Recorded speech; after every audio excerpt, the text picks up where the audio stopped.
Good morning, flutarians. The Atomic Flutist. I want to talk for just a minute or two about a particular recording in my life for a song called Rush of Love. So you can listen to the studio version of this song if you just look up the Cosmic Butterflies website or look us up on YouTube or Spotify or Apple Music. But the first time I ever heard this song, we were recording our rehearsal, and although there were a little bit of messiness in the rhythm here or there in that recording, I really liked my flute playing. And one of the skills that I've been able to develop over the years is being able to play along with a song I've never heard before. And that is a combination of skills. One of them is how to discover the key signature. The other is how to play quietly and gently.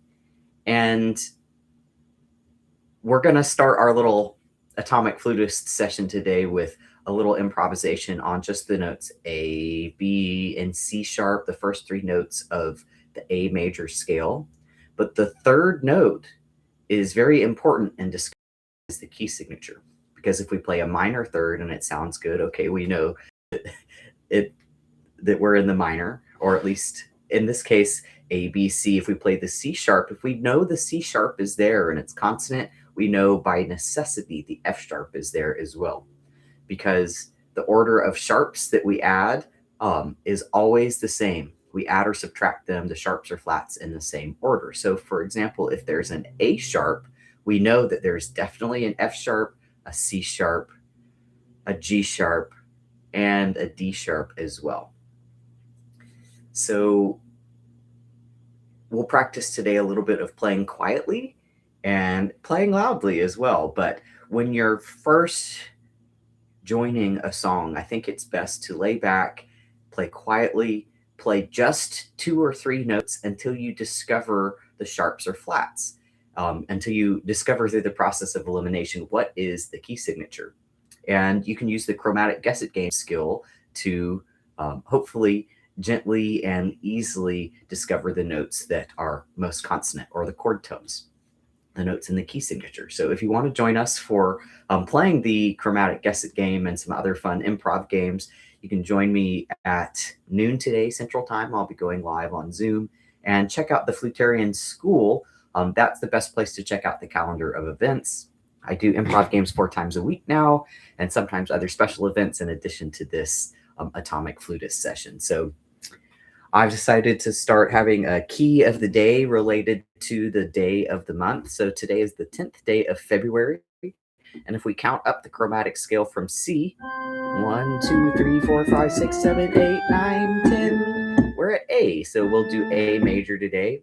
I'm going to put on this drone for tuning on an A. And let's just start with, well, let's do first one breath of the most beautiful A, beautiful note you've played all day. Then let's take a breath and do a 2-note improvisation on just the notes A, B, and C sharp, and listen for the intonation of C sharp. It's kind of a pesky note for flute, and that's why I put on the drone tone, so that we have some context for what to tune to. So here comes the most beautiful A I've played all day, the first flute note I've played today. Join me. And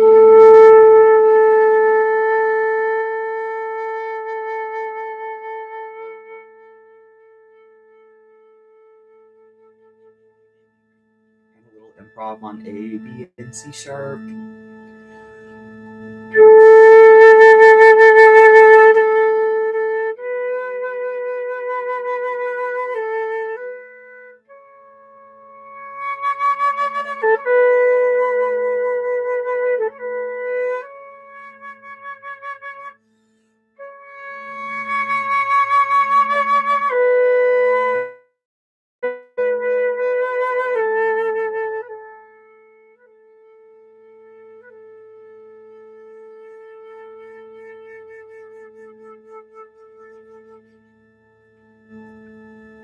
Now let's start working our way down to the low C. I consider the low C, or the low B if you have it, potentially the most difficult note on the flute.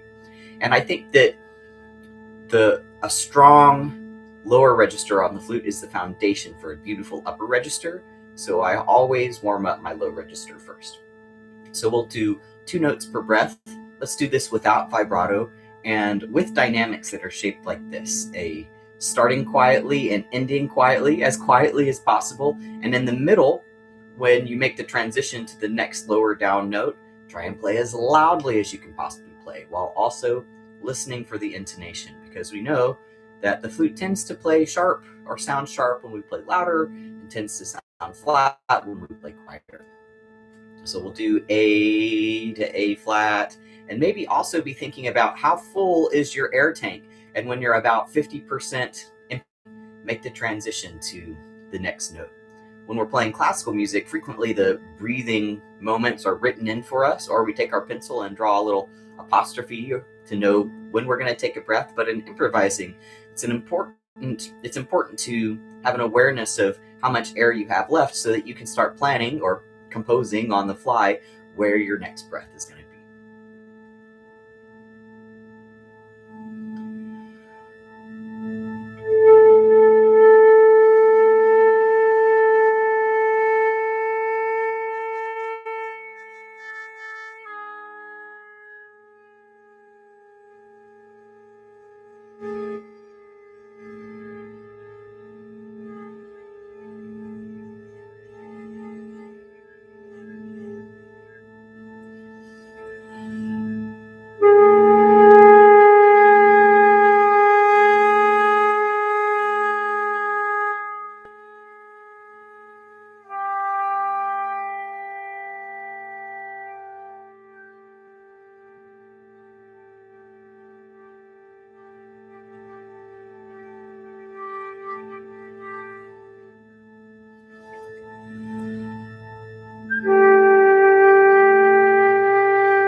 Ooh, I wish my flute went all the way down A for the satisfaction of returning to the first note of the scale. That time through, I was intentionally starting my notes with a hoo instead of a two. And I was hearing some of the whistle tones that happen when the volume or the amount of air coming out is really low, really small compared to the amount of air that we use to get the flute to actually start vibrating. And whistle tones are considered an extended technique that are sometimes written into contemporary music or modern music, but it also could be considered a mistake. So part of what we're doing in these sessions is discovering what exactly is happening in the embouchure in the body when those little mistakes happen. So let's take just a moment with our fingers on the low C fingering and see if we can get those whistle tones on purpose. So I think these use about 15% of the air, maybe 10% of the volume of air that we use to get the note out normally. So let's see if we could just get a little whistle tone. You might hear different notes in the harmonic series.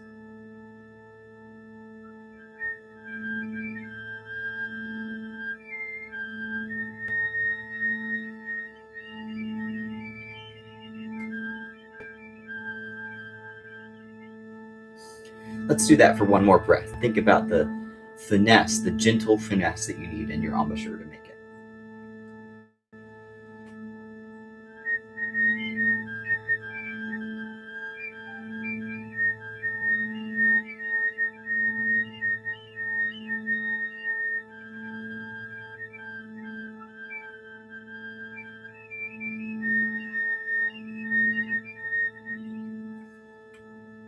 I know a couple of professional flutists who recommend the whistle tones as a way to warm up your embouchure, potentially backstage without being heard in the front of house. So let's start playing a little bit of the A major arpeggio. So what are the notes in the A major arpeggio? A, C sharp, and E. We start again at the A. So we can't play a low A on our flutes, but the low. So let's do it this way. We play sharp and E, take a breath, then add another note in the arpeggio, C sharp, E, A, then add another note, C sharp, E, A, C sharp, and we'll keep going until we get to the high A. So maybe bring in a little bit of vibrato with this.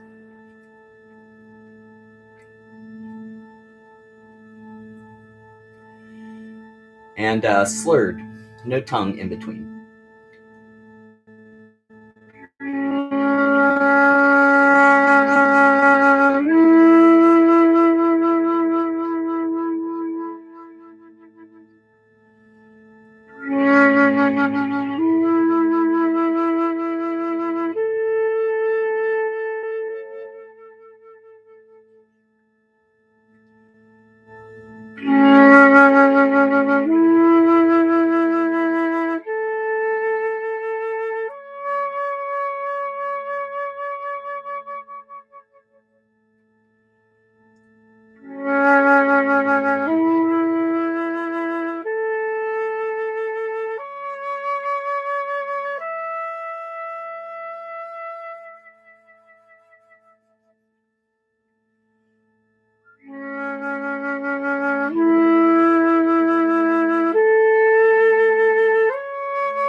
Now I'm listening in the transition between notes for little blips. Little blips are usually a sign of two things. One is our fingers aren't opening or closing at the same time. That's the most likely reason.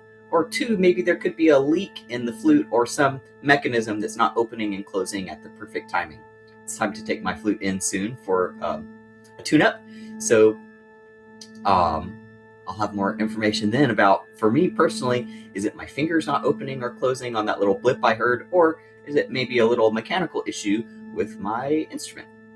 So let's do the same thing again, but this time with the tongue in between notes. And let's incorporate some articulation. I'm going to do double tonguing, ta-ka, ta-ka, or da-ga, da-ga. I use more of a ga on the back one. It's like a rebound of the tongue, kind of in the middle of the top of the mouth. But if you want to do just single articulations, ta ta ta ta ta ta ta ta ta, you can do that as well. But we want to be mindful of the tongue just stopping the air for the briefest portion of a second. There's another word I'm looking for there, but that's what I mean. Is you want to keep the air flowing, and the tongue just stops it for a fraction of a second. So we can hear the articulation. So let's start again on that low C. Da-ka, da-ka, da, da-ka, da-ka, da.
Okay, let's see if we can work our way up to that high A in another way.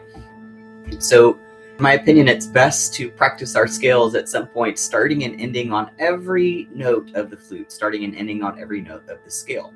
So let's do three note segments of the A major, again on that low C sharp. So it'll sound like C sharp, D, E, D, E, F sharp, E, F sharp, G, F sharp, G sharp, A. And we'll keep going until we get to the high A.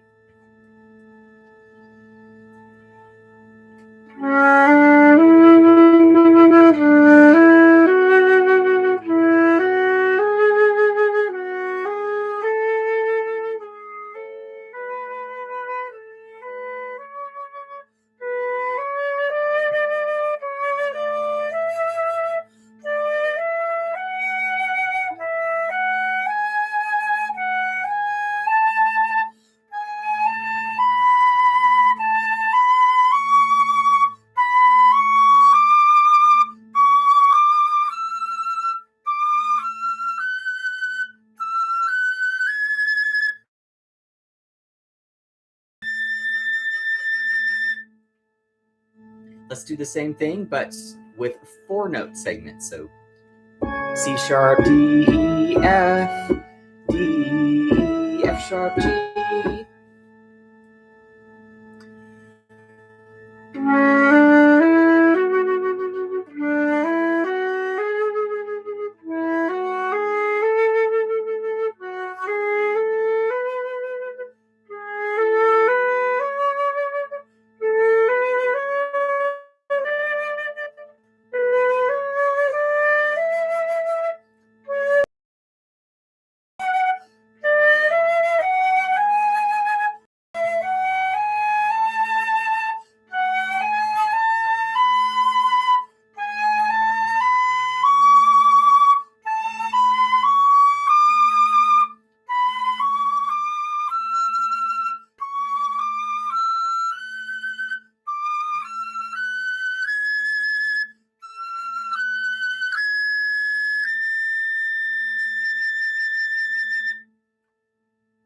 Let's do a little bit of octave work. Octave slurs, up and down. So no tongue in between. We'll start on this A. We'll do up and down A, breath, B, B, B, B, B, breath.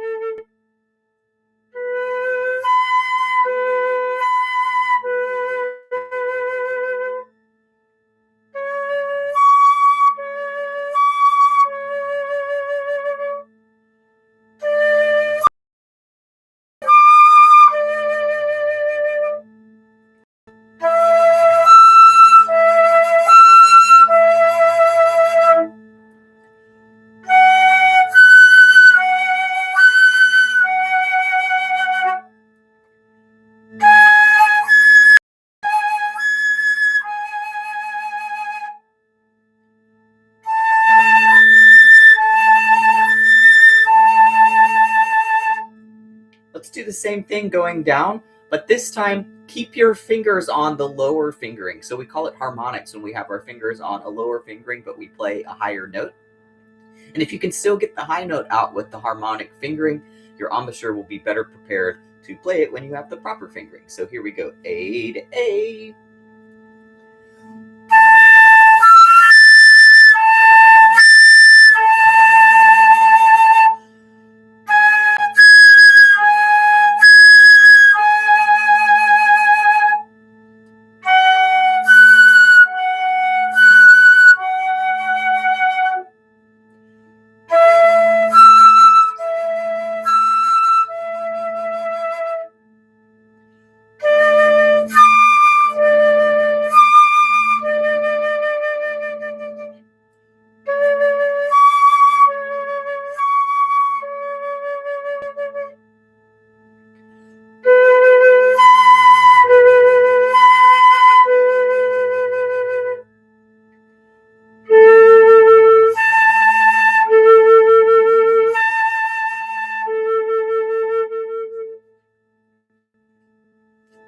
Now watching myself in the camera, I'm noticing that I'm frequently kind of opening my mouth at the end of the note and resetting my embouchure for the beginning of the next note. So let's do that with some more bunny lips. So think about a bunny with the big front incisors that they use to chew through stuff, right? Just like another type of other rodents, right?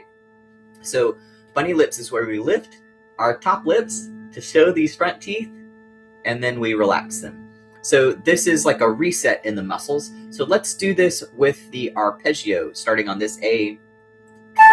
We'll do the A and do our bunny lips, and then do the C, then do our bunny lips, and then do the E, then do our bunny lips, and do the A.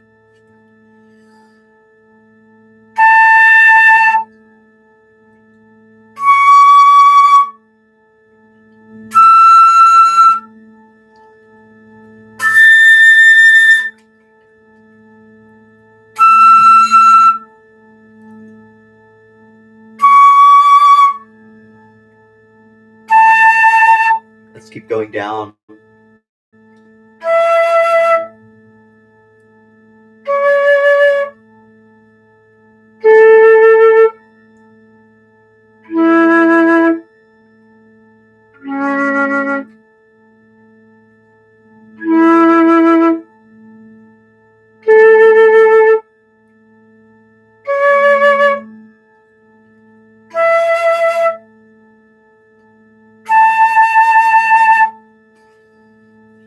This helps us train our muscle memory for knowing exactly where the embouchure shape needs to be for each of those particular notes in the octave.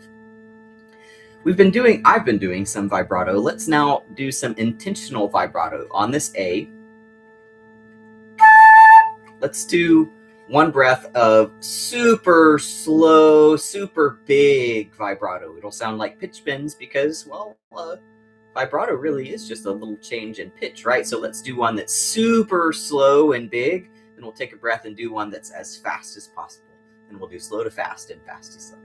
Super slow.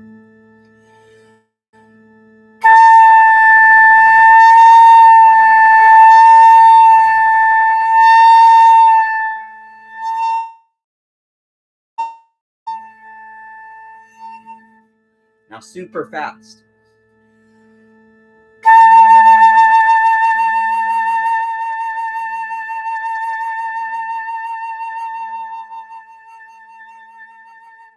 Now let's do slow to fast. Take a breath, then we'll do fast to slow. Slow to fast.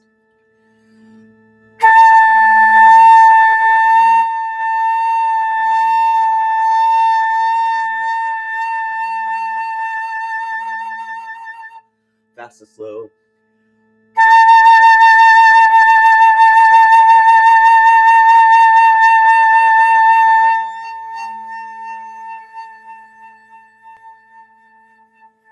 Let's do that same thing.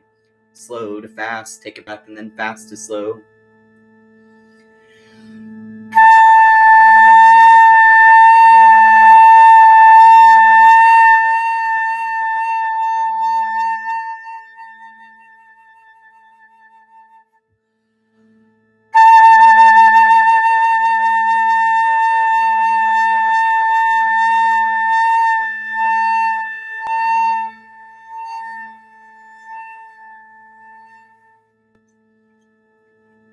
I'll do a workshop sometime this year specifically on vibrato, but I'm noticing in the camera my vibrato happening in these two places here. I, kind of a movement here, and some movement here, like air in my cheeks. So if you struggle with a smiley embouchure here, just muscles, and I'll kind of them drop. Maybe a little frown. Frown is like working them down, and then there's just loose. So I found that a smiley, tight embouchure was constraining my high notes. I could get them out, but they just weren't big and beautiful. They could have been, they could have gotten more volume. They could have gotten more openness in the sound, maybe more harmonics coming, upper partials, you could say. And now I've noticed that when I make vibrato, that my cheeks here are loose enough, these muscles are loose enough that there gets a little pocket of air there on the sides. Let's just try filling those cheeks. Looks funny, huh? Let's try and make a real big puffy cheeks and then get smaller and smaller.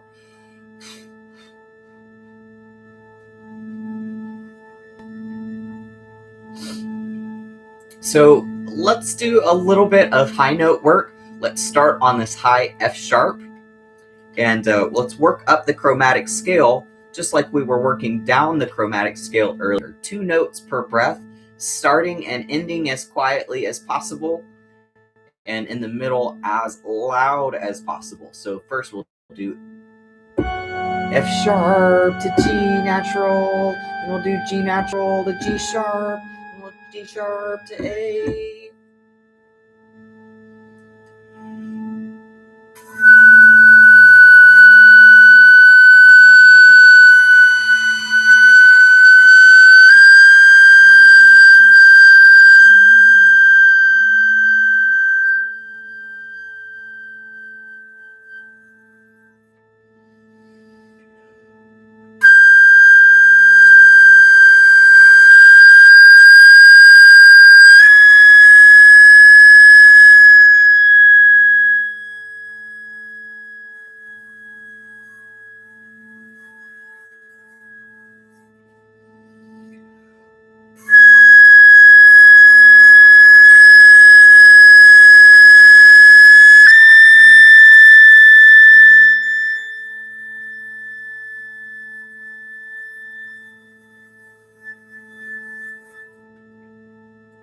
For fun, let's try a flutter tongue, ending with a flutter tongue on that high A. Extra credit if you can stop it and start it again on the same note.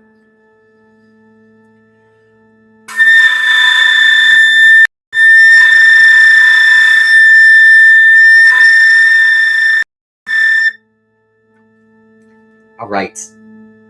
Well, thank you for joining me for another session of the Atomic Flutist. I encourage you to take this and run with it in your own practice time. Start a practice journal if you haven't already. If you want a practice journal, I have a few for sale that are the Practice Note Practice Journal by Gina Luciani. A couple of my students really love them for keeping track of not only their classical work, but also their technique studies and their improv songs that they're working on. So check out the Flutarian School. Hopefully I'll see you there sometime for the improv games that you can play on your own time or in live improv games, or just join the conversation. We're having some fun conversations about our struggles and our wins and sharing our improvs. See you next time.